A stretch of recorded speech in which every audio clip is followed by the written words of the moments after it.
Peter. Carolyn, very quickly, just following up on the question on immigration first. President Trump, during the course of the campaign in 2024, said the following about illegal immigration. He said, "They're going back home where they belong, and we start with the criminals. There are many, many criminals." NBC News has learned that ICE arrested 1,179 undocumented immigrants on Sunday, but nearly half of them, 566 of the migrants, appear to have no prior criminal record besides entering the country illegally. Is the president still focused exclusively, which is a civil crime, it's not criminal? It's a federal crime.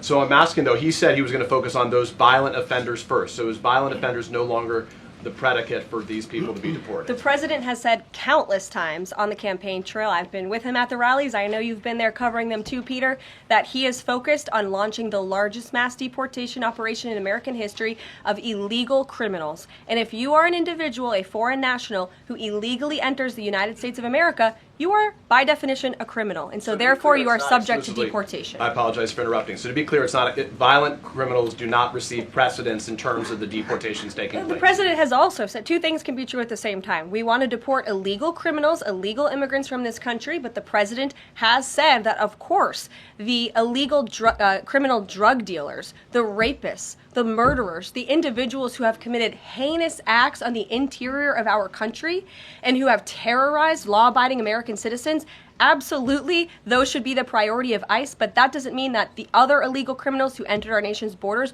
are off the table. Understood. Then let me ask you a separate question about the confusion that still exists across the country right now as it relates to the freeze or the pause as it's described. President Trump, of course, ran one of the key policy items was that he was going to lower prices, lower the cost of everything from groceries, as he often said. But in many of the cases, it would seem that some of these moves could raise prices for real Americans on everything from low-income heating, that program, child care programs.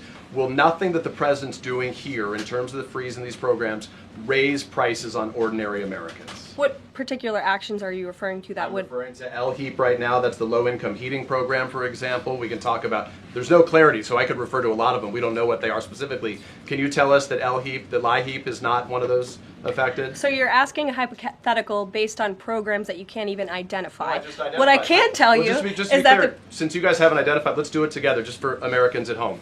Medicaid, is that affected? I gave you a list of examples: Social Security, Medicare, welfare benefits, food stamps that will not be impacted by this federal pause. I can get you the full list after this briefing from the Office of Management and Budget. But I do want to address the cost cutting because that's certainly very important and cutting the cost of living in this country. President Trump has taken historic action over the past week to do that. He actually signed a memorandum to deliver emergency price relief for American families, which took a number of actions. I can walk you through those. He also repealed many onerous Biden administration regulations. We know over the past 4 years, American households has been essentially taxed $55,000 in regulations from the previous administration. President Trump, with the swipe of his pen, rescinded those, which will ultimately put more money back in the pockets of the American people.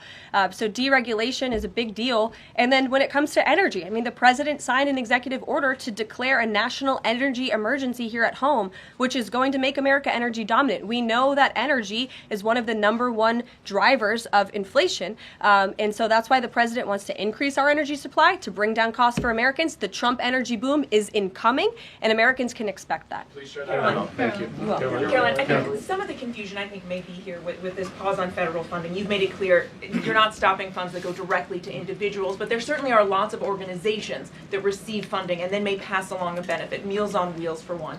They provide meals for over 2.2 million seniors.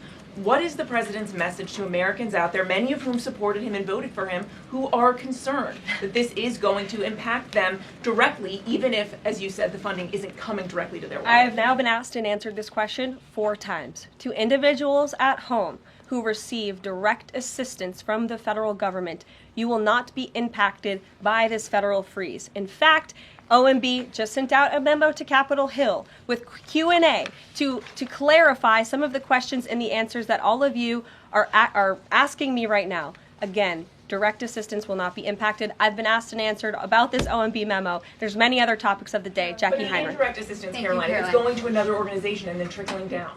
direct assistance that is in the hands of the American people will not be impacted. Again, as I said to Peter, we will continue to provide that list as it comes to fruition. But OMB right now is focused on analyzing the federal government's spending, which is exactly what the American people elected President Trump to do. And one question on immigration, Caroline, on immigration. Of the 3,500 arrests ICE has made so far since President Trump came back into office, can you just tell us the numbers? How many have a criminal record versus those who are just in the country illegally? All of them, because they illegally broke our nation's laws and therefore they are criminals as far as this administration goes. I know the last administration didn't see it that way, so it's a big culture shift in our nation to view someone who breaks our immigration laws as a criminal, but that's exactly what they are.